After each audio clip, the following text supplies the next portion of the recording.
Hello and welcome back to Those Coffee People podcast, coming to you from Medellin, Colombia. This show aims to connect origin with destination. So we're going to be sharing some stories and challenges and lessons from people in the industry. Today we're going to dive into a topic that affects most or maybe almost businesses or cafes in the industry at some point, managing inventory turnover, right? So, in simple terms, inventory or like turnover, let's say, shows how many times a business can sell and replace its stock that it currently has. So, getting this right is crucial, if not really, really, really important for both the customer experience as well as running a business smoothly. So, my name is Louise. I'm your host today, and I'm welcomed by Erika, from the founder of Café La Jefa. She's located in Palm Springs. She's a Latin-inspired modern coffee house. Basically, they have a vibrant atmosphere, healthy grab-and-go food, and of course, like specialty coffee. Erica, it's so nice to have you here and to welcome you to the podcast. Thank you so much for having me. I'm super excited. So, Café La Jefa, how did you come up with this name? For those who are listening, La Jefa means the boss, right? Yes, yes. Well, it came out. I feel the name for your coffee shop or for any type of business is one of the most important parts of the whole business, right? At the beginning. So I have few names, but I was brainstorming with my husband, and I told my husband I want something that I just didn't want to just identify myself as La Jefa, the boss. I want everybody to know that I'm the owner. It was more for people to feel identified with the name, which I think I have accomplished that. I get so many. Well, I'm from Mexico, and in Mexico we also call La Jefa to the mom, to your mom, or to the boss or the person in charge.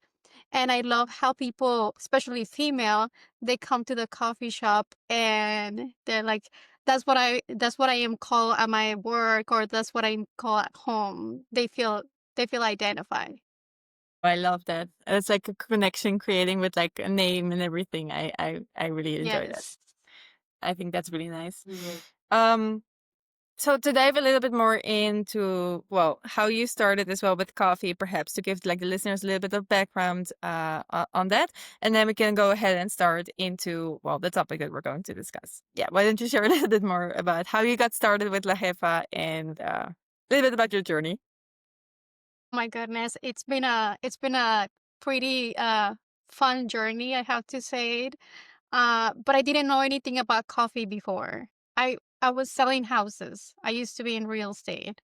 And my husband bought the building to remodel and to turn it into something amazing, which he did. And I've been in hospitality since I was 16. I took a small break and I went into real estate, and I said, never again. I'm not gonna be in hospitality. And here I am again. When he was on the works of remodeling the space, well, rebuilding the space, and he asked me if I wanted to be the tenant for coffee. And that's when COVID happened. It was in the middle of COVID. And I said, well, I wanted to do something different. I said yes to that. And it's just been a learning experience for me, but it's been nothing but fun. I really, really love what I do. That's so exciting. That's such a nice story. So, okay, so what exactly made you go back to hospitality? But because you just said earlier that you had sworn to not go back anymore. Don't take me wrong. I do love hospitality. Uh, I think it's what I like the most, people, the community that we had created, and the community that you create in the coffee community. But I didn't want to go back because of, I mean, when you work in a restaurant, you work every holiday, you work late hours. But I mean, coffee is totally different. We do open early, but we are done by 4 by 5. that's why I didn't want to. That's why I didn't want to go back. But I love working with people, and I wanted to do something different. I wanted to do something that I was more passionate about, and for some reason, when I said yes, it always felt that it was the right choice to make, and I am very happy. Oh, that's so exciting. That's so nice to hear. I totally agree. Like I also really enjoy working with people, and I think that's like the most important part of like having connection with the community and being part of it, basically. Yes, yes. So to dive a little bit more into the topic that we're going to discuss today, basically like managing inventory, like right. So how do you do that? How do you sell what you have and assure yourself that you're going to have enough to like sell in the future, etc. What are some, let's say, like mistakes or experiences that you've had or that you see around you that other people can also perhaps learn from? Absolutely. I feel that by now, we've been open for 4.5 years, and we can actually go back to our previous year and we can see, according to ourselves, we can kind of manage on how much more do we have to get comparing to previous years. But like I was mentioning before, but when I first opened, there were so many mistakes, um, because we didn't wanna run out, so we were buying so much, and we were trying to keep it as fresh as possible, so we do buy, small, but we buy weekly, and the coffee gets roasted, like, every week, so we get it fresh, and we get to use it in the next 2, 3 days, so it's fresh. But I think the mistakes were we were ordering too much or we were not ordering enough. Especially, you have to see so many things. I think when it comes from also weather, are you gonna get it on time? If it's winter, we don't have a bad winter, but we get our coffee from it comes from Portland. That's where they roast the coffee, and if it's snowing or if it's raining, we might not we might not get the coffee. So I feel like there's so many cards to play. Yes. Oh my God. Yes, I definitely agree. No, this is like something I think a lot of people either have figured out or they're still struggling with it. Like it's basically also what we see right now at Origin, right? Like how do people start planning to buy their coffees? It's basically a gamble. Like some people plan ahead, some people don't, and then it just kind of like, what do we do now? Yes. So you've learned this from experience, also from like the years that you have opened Café La Jefa, obviously. What would you perhaps recommend others who are just starting their cafe or like do not have a lot of experience yet? What would what would be like a recommendation you would give to them? I will say what I did is we created a spreadsheet with all the coffee that we were going to order, with the help of our roaster as well. And so we will always just do a little bit, maybe like 5 or 10%, a little bit more than what we had that we expect from the previous week. Yes. And at the beginning, because we couldn't compare it to previous years. Right. But now we get to compare from last year. But I will say, if you're first like new in the business and you don't have any backup numbers to compare to, I would just do a little bit, like 5% more than the previous week, and or 10% if you don't want to run out. Right. So basically, like, if I understand correctly, the tip that you would give to people starting out is start an Excel sheet from day one. Yes. Track everything you're selling, basically, like how many kilos or pounds or and whatever, Yes. every one of those two, and just increase it bit by bit as you see people start buying your coffees. Yes. And for example, you order five I'm just gonna give you an example. You got 5 bags of 5 pounds um last week. And then the next week that if you're going to order, then you check how many pounds you have on hand, and then you just order the difference, a little bit more of the difference. Like if you order 5 and you have 2 left, then you either can order 3 more, or you just go up a little bit and you order 4 more. Right. Right. Hmm. I think that's a really, really like important thing as well. So yeah, no, like another thing is just write it clearly in Excel and also to like gamble a little bit, I guess, on like how to Yes. increase it. Hmm. Yes. Totally. So then, have you also had moments where you were like, "Oh my God, I have too much stock at this point," or "Oh my God, I am running out of stock at this point"? Yes. Sometimes, but I feel like it's better. I don't want to create waste, but I feel like it's better to have a little bit more than what you should than running out. Running out is not fun. It's not fun. And another thing that I feel like is very important, and I know it sounds like it's something that is very simple, but it's really important to keep an eye on. It's we call it here FIFO, which is first in, first out. The way that inventory is stored in your storage room. It sounds like it's common sense to put the newest coffee in the back, but sometimes employees will put the newest coffee in the front, and then they start grabbing the coffee from the front, and then when they get to the back, they realize that it was the coffee that was supposed to be used first, Okay, yes. Oh, that's a I understand. right? Yes.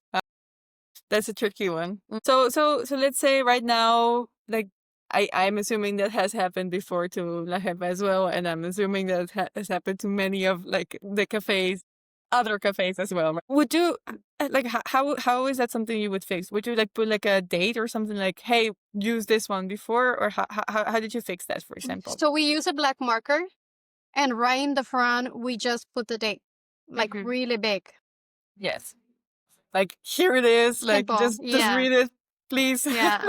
Do not waste the Yeah, because coffee. at first we were doing labels, and then they were just too busy to work on the labels. So now they just grab a black marker and they put the date that they actually don't put the we don't put the date that was roasted, because you can actually see it in the back. We just put when he arrived. Right. Okay. But I think that works because then you know a little bit more about the freshness than just Yes. grabbing the newest bag, for example, instead of. Yes. Hmm. Yeah. Great. I So mean, but I'm sorry, but the goal is to actually, I mean, the goal is to be able to order what you just need, so yes, that way by the time you get the new coffee, you only have maybe one bag or 2 bags left for 2 3 more days, exactly. uh, and so the newest coffee is ready to be used. Right. So one thing I think is really well that's um for me it's something I'm interested in knowing more about as well. As you say, you order weekly, I think, Yes, every Monday. every Monday. So Every so what? Monday, and arrives every Thursday. Okay. So why every Monday? How did you come up with this? Why?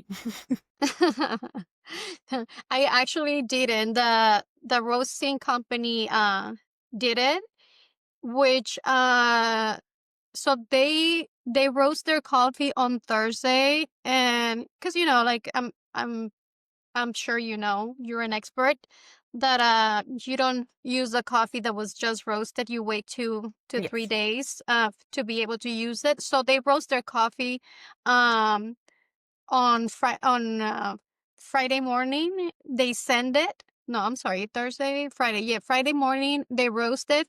They send it that same date. Um, and by the time it arrived here, it's ready to be used. Okay. Okay.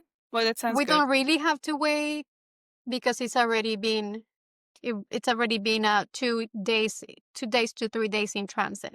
Right. Right. So like the time goes over it's too. Okay. Yes. Perfect. Um and then did you always already like start with, for example, with let's say this roaster, or did you also have like another model that you used before? Another roaster? or like a model or whatever, like that or No, actually, they're the only ones that I have used, and I have to say, at the beginning, it was a little bit hard for me to decide what kind of coffee, what kind of roaster I wanted to use, just because there's so many roasters that they roast amazing coffee, and they source amazing coffee. But I didn't just want someone that has good coffee, but also that it comes from good people, that right. they're using right practices, that they're treating their people right, that they know they're farmers, that they know that they're getting paid fair, and I found someone. That's great. Oh, Yes. that's really great to hear. So they basically help you with the whole process of like sourcing and everything, and then just to make sure that you get like enough like stock at hand, let's say, but not too much. They also help you with that calculation. Yes, yes, absolutely. That's great. So let's talk about like perhaps like some other things perhaps that could also well be important to owning a cafe and like some problems that may occur with like the stock or whatever. What in your experience or what stories have you heard around you that also are important for cafes owners? Oh my God. I would say that you had to, besides the coffee, you can have amazing coffee, but there are other things like water. The importance of having good water, a good filtration system is really important for your water to taste good. You can have the best coffee if you don't have good water, the coffee's not gonna taste good. And also to keep in mind weather. Also, I feel like weather is really important. When we grind, when where we have our grinder and we have the coffee, and if we see that the weather changes a little bit, we are working adjusting our grinder, just because coffee can taste fluctuates, the taste fluctuates. Oh, that's actually like a really interesting point. Like you basically change everything according to weather, according to everything. I think that's a really that's a really, really, really important thing to also like have for other cafe owners, I think, because it's crucial in brewing a good cup of coffee. Mhm. Yes, absolutely. Absolutely. Um, so yeah, so for example, let's talk about like another topic perhaps. Like for example, with stock or anything, I mean, you probably also have like some staff working for you. How do you manage to, let's say, to uphold everything and to make sure you have enough, that you have enough staff, you have enough stock, you have enough of everything basically. I When people ask me how do you do it, and I just say I don't know how I do it. I just do it. I'm la jefe. I have 16 employees. Oh wow. Yes. That's a I have lot, I s- would say. I Yeah, I have 16 employees, and I might be wrong, but I do believe that um as you grow and as you have more employees, I just feel that it's easier. Okay. Because when you have a very, very small team, I think I started with four employees,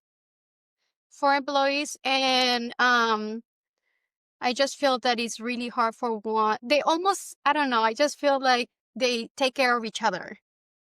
When the team is bigger, everybody takes care of each other. Everybody holds themselves accountable. Like they hold accountable um the other employees as well. I just feel that I don't know. And also I think what is it really important to be able to create systems that Yes. works for you, because maybe the systems that I had created might not work for you or for somebody else. I think you have to sometimes fail a little bit, but you need to see what works for you. Like you have to try something, and if it doesn't work for you, then try something else, but it has to work for your business. Yes. And that's what I have to do. I think right now, because we have more systems in place that are working for us, then it's really everything comes easier in how many people we schedule, and how much coffee we order, how much milk. So Mm-hmm. So why don't we talk a little bit more about that? Because I think it's not necessarily stock, but it is about like managing like the business and managing basically also sales, right? Because like that's what employees also help with. Um how let's say like how do I ask this correctly? But you grew immensely. I mean from 4 employees to I think 16 you mentioned. Hmm. That's like growth in like these 4.5 years. Yes, because I know you mentioned in the beginning that we have grab and go and food. We do have grab and go, but I do now I can say that our coffee shop also transitioned into a restaurant because we I end up opening a kitchen after 2 years, I think 2 or 3 years. I end up building a our own kitchen so we can make everything in house. So we also have breakfast and lunch. um yeah, so it grew a lot. Oh, that's like I like it already. Like that, those are my two favorite meals. So actually, also what I wanted to know is more about this. Like you went from 4 employees to 16. Hmm. I mean, with that also comes some managing and also comes some sales expectations. I mean, it's a more laid back, perhaps a little bit than like a sales job, let's say, but it's still about creating revenue, about creating Yes. like the inventory turnover, etc. How have you managed this throughout the year, and what would you perhaps advise others? Well, in this situation. I will say it goes back to systems, but more than systems, goals. What are your goals and what it's attainable?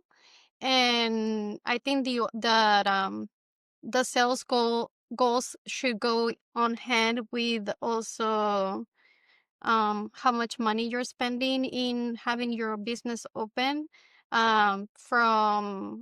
From rent, if you're renting, labor. I feel like labor is one of the most expensive things that are a little bit hard to manage. No, it's not hard, but it's something that you have to be on it the whole time because I feel labor, like if you don't have a healthy labor and if you have good sales, your labor is going to eat your sales. Yes, So I feel like everything goes on hand. Mm-hmm. right. Do you have to have a balance between like the two and keeping people happy, Yes. obviously. Yes, Right. obviously. Okay. So basically, to summarize it a little bit, what is a good way to well manage inventory turnover or manage a business like a cafe like yours is start from day one with an Excel sheet. Just keep Yes. track of everything you do, and every Yes. time you start like to I, do another sorry yes, adding a little bit more. yes like when you start with another order, add a little bit more towards it, and then as you start growing, add a little bit more, add a little bit more, add a little bit more, and also well keep track obviously of the team you're working with, and then eventually they will also start taking care of themselves. Correct. Mm-hmm. Well, great. Erika, it has been lovely talking to you. Before we summarize, sorry, before we Erica, it has been lovely talking to you. So before we close this podcast episode, is there anything else you would like to share with the listeners? Anything from your experience or recommendations that you want to share? Um, I would say if you're well, I'm sorry. If I can give one advice to whoever, like if someone is opening a coffee shop and they just opening a coffee shop, the best thing that you can do is create a plan and execute it. Just follow the plan. And just because you made a plan in at the beginning doesn't mean that your plan can change, but at least you have something to to start with. right, right. Hmm. Okay. That actually gets me a little curious.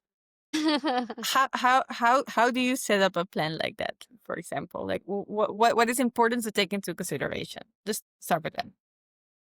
Um, I would say with numbers, with money, like how much do you want to spend in opening a coffee shop and also know how much it's going to cost you to open a coffee shop.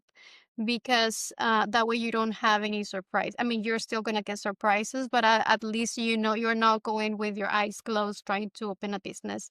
Um, just again, use a spreadsheet and write everything that is going to cost you, that is going to cost you to open, and how much is going to cost you to keep it open. Right. Right. Okay. So the main lesson of this whole podcast session was open a spreadsheet and just put everything in there, And basically. put Oh, everything in there. yes. Great. Yes. Great. Okay. I think that's some real a really good recommendation to get started with. Erika, thank you so much for being on this podcast show with me. It was a pleasure having you and talking to you about this topic. Thank you so much for having me. It's a All right. pleasure. Well, all right. Thank you guys all for listening, and well, be sure to subscribe to the next one as it will be hosting soon. All right, this was the Those Coffee People podcast coming to you from Medellin, and right now we were connected with California. All right, Bye. bye bye.